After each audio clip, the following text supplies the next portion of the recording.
အားလုံးပဲမင်္ဂလာပါ AZ Technology မှာပြန်လည်ကြိုဆိုလိုက်ပါတယ်ကျွန်တော်ဒီနေ့မျှဝေပေးခြင်းတဲ့သင်ခန်းစာလေးကတော့ Microsoft Word နဲ့ AZ မှာပြည်အောင်စုဖောင်းရိုက်လို့မရတဲ့ပြဿနာကိုအလွယ်တကူဖြေရှင်းလို့ရမယ့်နည်းလမ်းလေးကိုမျှဝေပေးသွားမှာဖြစ်ပါတယ်โ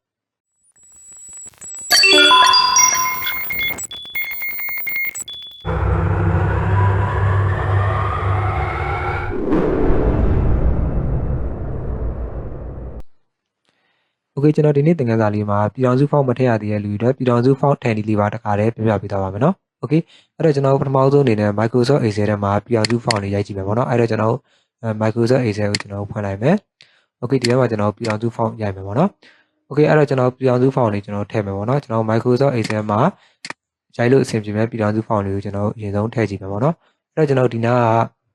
ကညာဘက်တောင်နားလေးက language preference ကိုကျွန်တော်ဝင်လိုက်မယ်နော်ဒီမှာဒီပုံစံလေးပေါ့နော်โอเคညာလေးကိုကျွန်တော်ဝင်လိုက်မယ်ဝင်မှုရင်ကျွန်တော်ဒီမှာ English United States ပေါ့နော်ကျွန်တော် US keyboard font ရယ်ကျွန်တော်မြန်မာဆိုကြည့်မြန်မာ Unicode keyboard ပေါ့နော်အဲ့လိုခုရှိရပေါ့နော်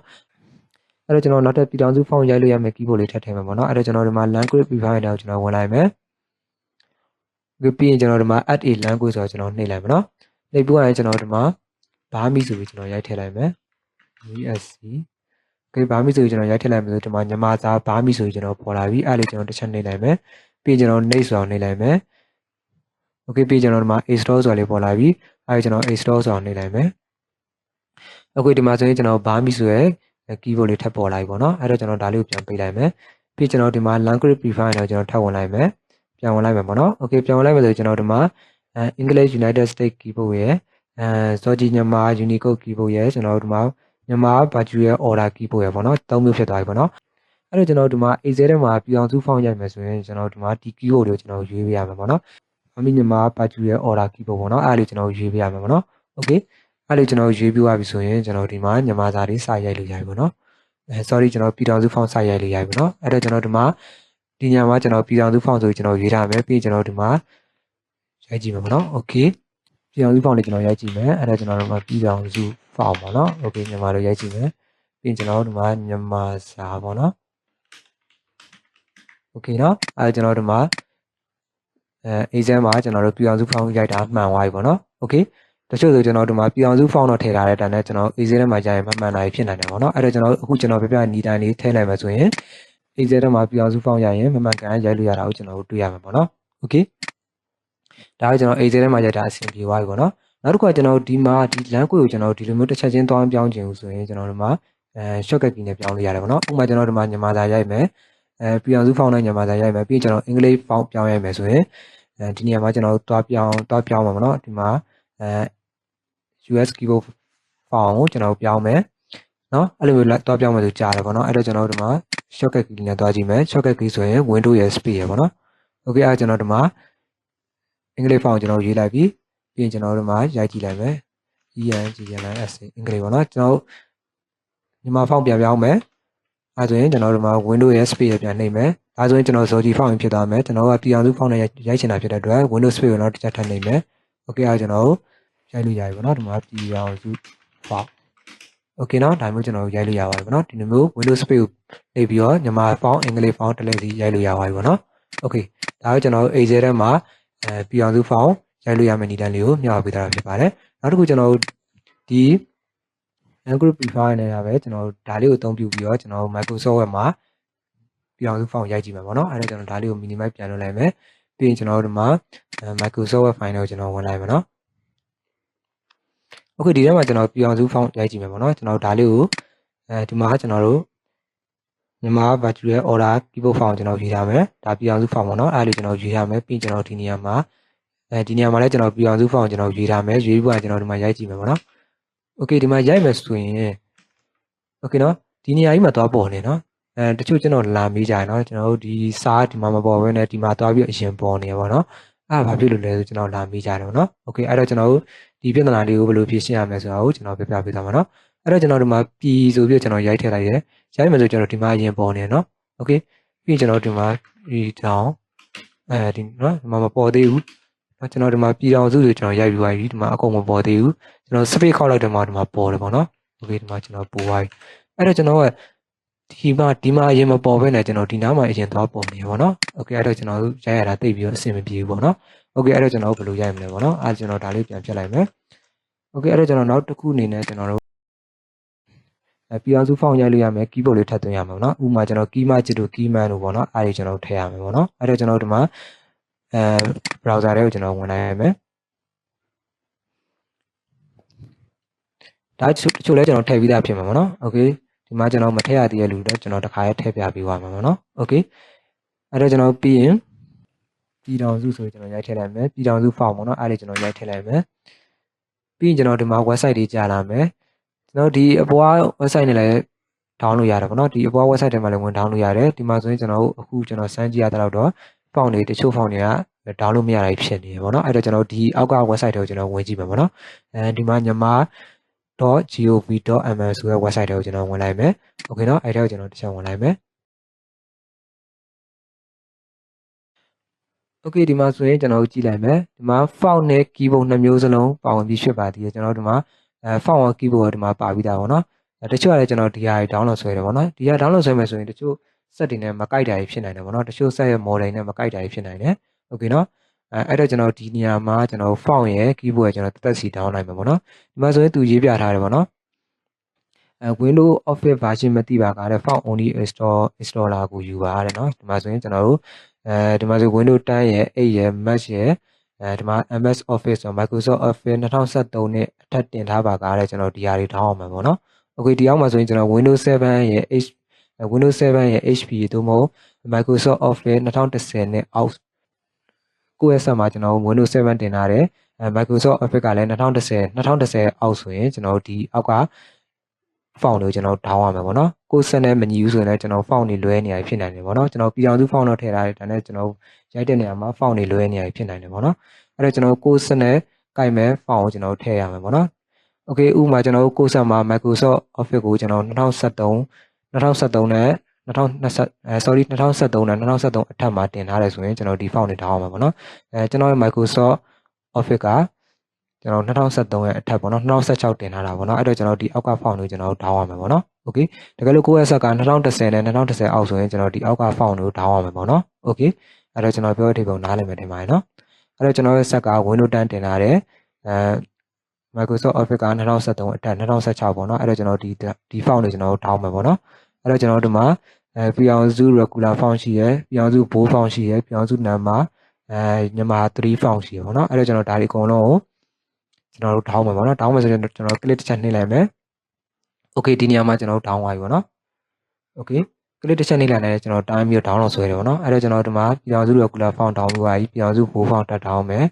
ပြည်အောင်စု number font ဒေါင်းမယ်ဒီမြန်မာ3ကိုကျွန်တော်မဒေါင်းတော့ဘူးပေါ့နော် Okay အဲ့ကျွန်တော်ဒီ3ခုဒေါင်းလိုက်မယ်ဒေါင်းပြီးရင်ကျွန်တော်တို့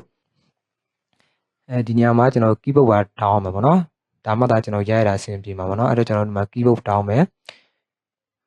keyboard ဆိုရင်လည်းကျွန်တော်ဒီမှာ key match ရှိတယ် key band ရှိရပေါ့နော်တော်တော်များတော့ကျွန်တော် key match ပဲသုံးတာများတယ်ပေါ့နော်ကျွန်တော်ကိုယ်တိုင်လည်း key match ပဲသုံးပါတယ်နော် key match ကသုံးရတာပို့ပြီးတော့အဆင်ပြေရပေါ့နော် Okay အဲ့တော့ကျွန်တော်ဒီမှာ key match လေးကိုကျွန်တော်ဒေါင်းလိုက်မှာပေါ့နော် Okay အဲ့တော့ကျွန်တော်ဒါလေးကိုနှိပ်လိုက်မယ် click တစ်ချက်နှိပ်လိုက်မယ်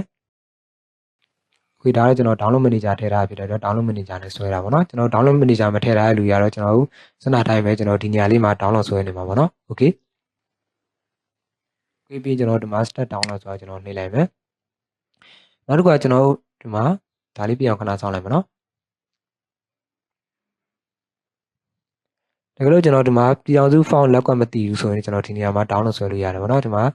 key match လက်ကွက်ရဲ့ key match လက်ကွက်ပေါ့နော်မတည်ဘူးဆိုရင်ကျွန်တော်ဒီနေရာမှာကြည့်လို့ရတယ်ပေါ့နော်ကျွန်တော်လက်ကွက်မတည်ဘူးဆိုကျွန်တော်ဒီနေရာမှာ down ပြီးတော့ကြည့်လို့ရတယ်ပေါ့နော်အဲ့တော့ကျွန်တော်ဒီမှာတော့မ down ပြရတော့ဘူးပေါ့နော်ကိုအောင်ကို down ကြည့်တယ်ပေါ့နော် Okay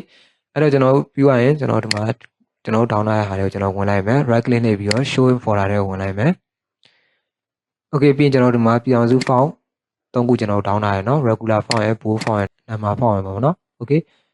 ဒီမှာဒါကတော့ကျွန်တော်3ခုလုံးပြည်အောင်စု font နေပြီပေါ့နော် Okay အဲ့တော့ကျွန်တော်ဒါတွေအကုန်လုံးကို select ပေးလိုက်မယ် Okay နော်ဒီ3ခု select ပေးလိုက်မယ် select ပေးသွားရင်ကျွန်တော် right click နှိပ်မယ် right click နှိပ်ပြီးရင်ကျွန်တော်ဒီမှာ install for all user ဆိုတော့ကျွန်တော်နှိပ်လိုက်မယ်နော်ဒီစာကြောင်းလေးကိုကျွန်တော်နှိပ်လိုက်မယ် Okay ကျွန်တော်စီမှာရှိပြီးသားဖြစ်နေပါဘောနော်ရတယ်ကျွန်တော်ရှိပြီးသားဆိုတော့ yes နှိပ်လိုက်မယ်နော်မရှိရသေးဘူးဆိုရင်ကျွန်တော်တန်းပြီးတော့ install လုပ်အောင်ပါဘောနော် okay ကျွန်တော် yes ပဲနှိပ်လိုက်မယ် okay အဲ့ကျွန်တော်ဒီမှာ install လုပ်ပြီးပါပြီเนาะကျွန်တော်ဒီ font 3ခုကို install လုပ်လိုက်ပြီပြည်အောင်စု font 3ခုကိုကျွန်တော် install လုပ်လိုက်ပြီပြီးရင်ကျွန်တော်တို့ keyboard ကိုကျွန်တော်တို့ install လုပ်မှာပေါ့เนาะkey magic ပေါ့เนาะ okay ကျွန်တော်ဒီမှာ key magic ဖြစ်နေရပေါ့เนาะမှားနေရ link မှားနေရအဲ့တော့ကျွန်တော်ပြန်ပြီးတော့ down ကြည့်မယ်ပေါ့เนาะကျွန်တော်ဒီမှာ key magic ပြန်နှိပ်ကြည့်မယ် okay ကျွန်တော်ဒီမှာကြည့်လိုက်အော်ဒီမှာ key magic ပေါ့เนาะကျွန်တော်စနမှားပြီး down လိုက်တာပေါ့เนาะအဲ့တော့ကျွန်တော်ဒီမှာ start down လို့ဆိုအောင်နှိပ်လိုက်မယ်ကျွန်တော်စနစာကြောင်းအောင်မှားနှိပ်မိတာပေါ့เนาะကျွန်တော်စာကြောင်းတွေကကန်နေအောင်မှားနှိပ်မိတာပေါ့เนาะ okay အဲ့တော့ကျွန်တော်ဒီမှာပြန်ဝင်ကြည့်လိုက်မယ် okay ဒီမှာဆိုရင် key magic ရောက်လာပြီအဲ့လိုကျွန်တော် right click နှိပ်မယ်ပြီးကျွန်တော် extract here နဲ့ဖြီးချလိုက်မယ် okay ပြီးကျွန်တော်ဒါလေးကို install လုပ်မယ်ပေါ့เนาะကျွန်တော် install လုပ်တာလွယ်လွယ်လေးပဲเนาะပုံမှန်တိုင်း install လုပ်လိုက်အောင်ပဲပေါ့เนาะကျွန်တော် click နဲ့ချက်နှိပ်လိုက်မယ်ပြီးရင်ကျွန်တော် insert ပြီးရင် next ပြီးရင် next ပေါ့เนาะ okay ကျွန်တော်ဒီမှာပထမ install လုပ်ပြီးသားရှိရဲကျွန်တော် yes နှိပ်လိုက်မယ်เนาะပြီးရင်ကျွန်တော်ဒီမှာ desktop ပေါ်မှာ shortcut အနေနဲ့ထားမှာလားเนาะကျွန်တော်ထားလိုက်မယ်ပြီးရင်ကျွန်တော်တို့ဒါလေးထားမယ်ဆိုရင်မှန်ချစ်ပေးလိုက်မယ်ပြီးရင် next နှိပ်လိုက်မယ်ပြီးရင် install လုပ်လိုက်မယ် okay ပြီးရင်ကျွန်တော်တို့ finish ဆိုအောင်နှိပ်လိုက်မယ်เนาะ okay အဲ့ကျွန်တော်ဒီမှာ key magic လေးပွင့်လာပြီပေါ့เนาะဒါကျွန်တော်တန်းဖွင့်လိုက်တာပေါ့เนาะကျွန်တော်ဒီမှာ desktop ပေါ်ကြည့်လိုက်မယ်ဒါလေးကျွန်တော်ပြန်ပိတ်လိုက်မယ် okay okay ဒီမှာကျွန်တော် desktop ပေါ်ကြည့်လိုက်မယ်ဆိုရင် key magic လေးရောက်လာပြီပေါ့เนาะ okay ဒီနေရာမှာကျွန်တော်ဒီမှာ font တွေကျွန်တော်တစ်ခါရထည့်ပြီးသားပေါ့เนาะကျွန်တော်ပြည်တော်စု mm font ရယ် zoji font ရယ်win font ရယ်ညီမ smart zoji font ရယ်ပေါ့เนาะ okay အဲ့တော့ကျွန်တော်ဒီမှာ font တွေသူ့အတူထည့်ပေးရတယ်ပြီးရင်ကျွန်တော်ဒီနေရာမှာ option တွေကိုကျွန်တော်ဝင်လိုက်မယ်เนาะပြီးရင်ကျွန်တော် hot key တွေကိုကျွန်တော်ဝင်လိုက်မယ်เนาะဒါတော့ကျွန်တော်တို့ဒီမှာ shortcut key တတ်မှတ်ပေးရတာပေါ့เนาะကျွန်တော်မြန်မာ font နဲ့ အင်္ဂလိပ် font တလဲစီရိုက်မယ်ဆိုရင်ကျွန်တော်ဒီမှာဒီ shortcut key လေးကိုအသုံးပြုပြီးတော့ကျွန်တော်ရိုက်လို့ရတယ်ပေါ့เนาะ okay ဒီမှာဆိုကိုကြိုက်တဲ့ shortcut key ထားလို့ရတယ်ဒီမှာသူငကိုပေးထားတာshift control ပေါ့เนาะ control shift ပေါ့เนาะဒီမှာ control shift ထားလို့ရတယ်ဒီမှာ control space ထားမယ်ဆိုဒါလေးကိုကျွန်တော်ဆက်လက်ပေးလိုက်မယ်เนาะ okay windows space ထားမယ်ဆိုရင်လည်းဒါလေးကိုကျွန်တော်ဆက်လက်ပေးလိုက်ပါเนาะကိုကြိုက်တဲ့ shortcut key ထားလို့ရတယ်ဒါမှမဟုတ်ကျွန်တော်တီးတန့်ကိုအောင်ပြန်သတ်မှတ်ချင်တယ်ဆိုရင်ဒီမှာ custom နေရာမှာဆက်လက်ပေးပြီးတော့ကျွန်တော်ဒီနေရာမှာကိုကြိုက်တဲ့ shortcut key ထပ်ပေးလို့ရတယ်ပေါ့เนาะ okay ဒီမှာကျွန်တော်တို့ဥမာ control O ပေါ့เนาะcontrol O ဆိုရင်ကျွန်တော်ဒီမှာ control O ဆိုပြီးတော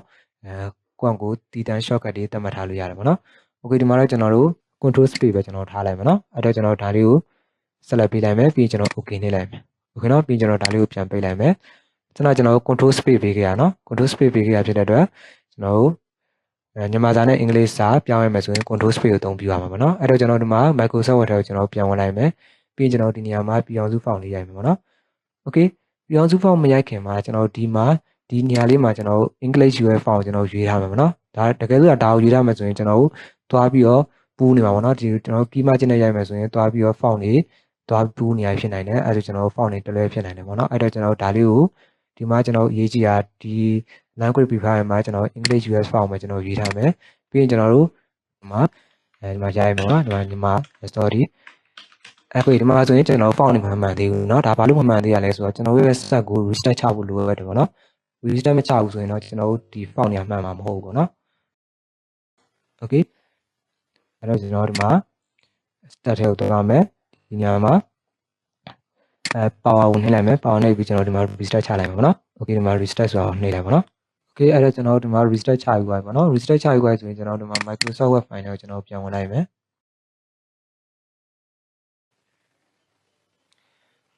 okay ပြီးကျွန်တော်ဒီညမှာစန control space ကိုကျွန်တော်နှိပ်လိုက်မယ် control space ကိုနှိပ်လိုက်မယ်ဆိုကျွန်တော်ပြည်အောင်စု mm ဆိုပြီးပေါ်လာပြီအဲ့တော့မှကျွန်တော်ဒီမှာရိုက်ကြည့်မယ်ပြန်ရိုက်ကြည့်မယ်ပေါ့နော် okay ဒီမှာညီမစာဆိုပြီးကျွန်တော်ရိုက်လိုက်မယ်ဒါဆိုမှန်သွားပြီเนาะကျွန်တော်ဒီနေရာမှာလည်းသွားမပေါ်တော့เนาะဒီအပေါ်နားမှာအရင်သွားမပေါ်တော့ဘူးဒီမှာကျွန်တော်တစ်ခါလေးရိုက်လို့ရသွားပြီပေါ့နော် okay ဒီမှာပြည်တောင်စု font ပေါ့နော် okay အဲ့ကျွန်တော်စာရေးလည်းမှန်သွားပြီပေါ့နော် okay ဒါကကျွန်တော် Microsoft မှာရိုက်မယ်ဆိုရင်ကျွန်တော် key margin နဲ့ရိုက်ပေါ့နော်ကျွန်တော်ဒီ key margin နဲ့ပဲကျွန်တော်တို့ဒီ exam မှာရိုက်ကြည့်မယ်ပေါ့နော် exam မှာရိုက်ရင်မှန်မှန်ကျွန်တော်တို့သွားကြည့်ကြည့်မယ် okay okay ကျွန်တော်ဒီ exam မှာစနကျွန်တော် key margin နဲ့ပဲကျွန်တော်ရိုက်မယ်เนาะစနcontrol ရဲ့ space ကျွန်တော်နှိပ်မယ်ဒါဆို key margin off ဒါဆိုပြောင်းစု mm ပေါ့เนาะ okay အဲ့တော့ကျွန်တော် control space ကိုနှိပ်လိုက်မယ်ဆိုရင်ကျွန်တော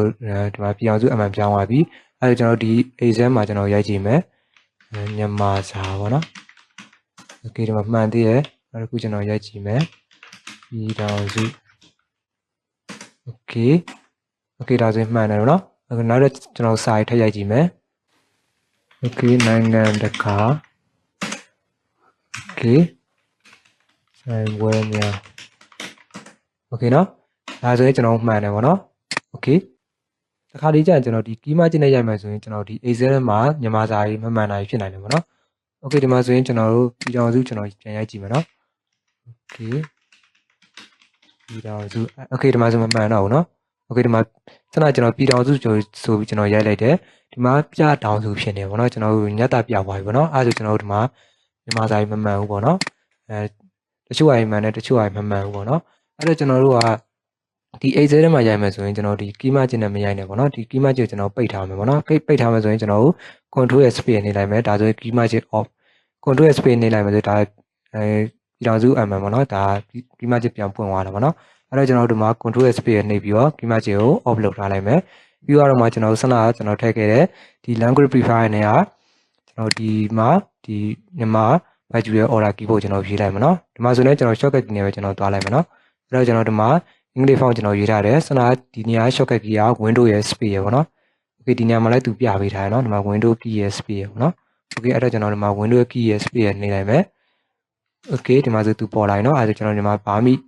font ကျွန်တော်ရေးလိုက်ပြီးမြန်မာ virtual order keyboard ကျွန်တော်ရေးလိုက်ပြီးပြီးကျွန်တော်ဒီမှာပြည်ထောင်စုဆိုကျွန်တော်ပြန်ရိုက်ကြည့်မယ် okay ပြီးကျွန်တော်အနာနေလိုက် okay ဒီမှာဆိုရင်ကျွန်တော်မှန်သွားပြီပေါ့နော် okay နော်ကျွန်တော်မှတ်ထားမှာကျွန်တော် exam မှာရိုက်မယ်ဆိုရင်ကျွန်တော်ဒီ language preference နဲ့ကျွန်တော်ရိုက်ပေါ့နော်ကျွန်တော်တို့ Microsoft မှာရိုက်မယ်ဆိုရင်တော့ကျွန်တော်ဒီ key margin နဲ့ကျွန်တော်ရိုက်ပေါ့နော် okay တကယ်လို့ဒါကျွန်တော်တို့ဒီ Microsoft Word မှာကျွန်တော်တို့ဒီ language preference နဲ့ရိုက်မယ်ဆိုရင်ကျွန်တော်ဒီမှာဒါရွေးထားရနော်ဒီ font ကျွန်တော်ရွေးထားရနော်ဒီကနေ့ရိုက်မယ်ဆိုရင်ကျွန်တော်တို့ font တွေကဒီအပေါ်မှာရင်သွားပေါ်နေမှာပေါ့နော်ကျွန်တော်တို့စလုံးရိုက်လိုက်တိုင်းဒီပေါ်မှာရင်သွားပေါ်နေမှာပေါ့နော်အဲ့တော့ကျွန်တော်တိတ်ပြီးတော့အဆင်မပြေဘူးပေါ့နော် okay အဲ့တော့ကျွန်တော် Microsoft မှာရိုက်မယ်ဆိုရင်စန key margin တွေကိုကျွန်တော်ပြန်ဖွင့်လိုက်မယ် control ရဲ့ space ရဲ့ okay နော်ဒါလည်းကျွန်တော် key margin မှာကိုပေးခဲ့တဲ့ shortcut key ကိုကျွန်တော်နှိပ်လိုက်ပါတော့ကျွန်တော်စန control space ကိုပေးခဲ့ရဖြစ်တဲ့အတွက် control space ကိုကျွန်တော်နှိပ်လိုက်မယ်နော် key margin off ပြောင်းစု mm ဆိုရင်ကျွန်တော် key margin ပြန်ပွင့်သွားပြီအဲ့တော့မှကျွန်တော်တို့ဒီမှာလိုက်ချင်တာလေးဆက်လို့ရပါပြီပေါ့နော် okay နော်ဒါဆိုရင်မှန်သွားပြီပေါ့နော် okay အဲ့တော့ကျွန်တော်တို့ Microsoft မှာရိုက်မယ်ဆိုရင် key margin နဲ့ရိုက်မယ် Microsoft Excel မှာရိုက်မယ်ဆိုရင်ကျွန်တော်တို့ဒီ virtual ရဲ့ language preference နဲ့ကကျွန်တော်တို့မြန်မာ virtual order keyboard နဲ့ရိုက်ပေါ့နော် okay ဒါတော့ကျွန်တော်တို့သူ့ရဲ့ shortcut key ကတော့သူငကိုပေးထားတဲ့အတိုင်းပဲเนาะဒီမှာပြောင်းလို့မရဘူးပေါ့နော်ဒီမှာကျွန်တော်ငကိုပေးထားတာwindow ရဲ့ space ပေါ့နော် window logo key လေးရဲ့ space ရဲ့ပေါ့နော် space bar ရဲ့ပေါ့နော် okay key margin ဆိုရင်ကိုကြိုက်တဲ့ shortcut key ပေးလို့ရတယ်ပေါ့နော်ကျွန်တော်စန shortcut key ပေးခဲ့တာ control ရဲ့ space ရဲ့ပေါ့နော်အဲ့တော့ကျွန်တော် control space ကိုကျွန်တော်နှိပ်ပြီးတော့မြန်မာစာအင်္ဂလိပ်စာကျွန်တော်ပြောင်းလို့ရတယ်ပေါ့နော်အင်္ဂလိပ်စာရိုက်မယ်ဆိုရင် key margin off ပေါ့နော် okay ဒီမှာဆိုရင် sorry ကျွန်တော်ဒါလေးမှာဒါလေးကိုပြန်ပိတ်ထားလိုက်မယ်ကျွန်တော် key margin နဲ့ရိုက်မယ်ဆိုရင်ကျွန်တော်ဒါလေးကိုအင်္ဂလိပ် font ပြန်ပြောင်းထားပါတော့ဒီမှာကျွန်တော်ရိုက်လို့ရပြီเนาะ okay အင်္ဂလိပ်စာရိုက်မယ်ဆိုရင်key margin off okay เนาะဒါဆိုကျွန်တော်အင်္ဂလိပ်စာ okay မြန်မာစာရိုက်မယ်ဆိုရင်ကျွန်တော် control space ပြန်နေလိုက်မယ် okay ဒီမှာပြောင်းစု mm ဆိုပြီးပေါ်လာပြီဒီမှာမြန်မာစာပေါ့เนาะ okay ဒါမျိုးကျွန်တော်ရိုက်လို့ရတယ်เนาะ okay အင်္ဂလိပ် font ရိုက်မယ်ဆိုရင် control space ပြန်နေ okay okay မြန်မာစာရိုက်မယ်ဆိုရင် control space okay ဒါမျိုးကျွန်တော်တို့တလဲစီရိုက်လို့ရပါပြီပေါ့နော် okay ဒီလောက်ဆိုရင်ကျွန်တော်တို့ Microsoft Word နဲ့ Microsoft Excel မှာပြောင်းစု font ရိုက်ရင်အဆင်ပြေတဲ့ပြဿနာလေးကိုအလွယ်တကူဖြေရှင်းတတ်လိမ့်မယ်လို့မျှော်လင့်ပါတယ်နော်ဟုတ်ကဲ့ပါအခုလိုမျိုးကွန်ပျူတာနည်းပညာသင်ခန်းစာတွေကိုအသစ်တင်တိုင်းသိချင်တယ်ဆိုရင်တော့ကျွန်တော်တို့ရဲ့ Excel-mm ဆိုတဲ့ YouTube channel လေးကိုလည်း subscribe နှိပ်ထားပြီးတော့ all ဆိုတာကိုရေးထားလိုက်ပါဒါမှသာသင်ခန်းစာအသစ်တင်တိုင်းသိရှိနိုင်မှာဖြစ်ပါတယ်โอเคကျွန်တော်ဒီနေ့မျှဝေပေးထားတဲ့သင်ခန်းစာလေးကိုအားလုံးပဲနားလည်နိုင်မယ်လို့မျှော်လင့်ပါတယ်နော်ဒီနေ့သင်ခန်းစာလေးနဲ့ပတ်သက်ပြီးတော့တခုနားမလည်တာရှိရင်အခုဗီဒီယိုလေးရဲ့ comment ဘောင်မှာမေးသွားလို့ရပါတယ်ဒီနေ့သင်ခန်းစာလေးကအားလုံးအတွက်အကျိုးရှိလိမ့်မယ်လို့မျှော်လင့်ပါတယ်နော်ဟုတ်ကဲ့ပါဒီနေ့တက်သင်ခန်းစာလေးကဒီလောက်ပါပဲနော်နောက်တက်သင်ခန်းစာတွေမှာကျွန်တော်တို့ပြန်တွေ့ကြပါမယ်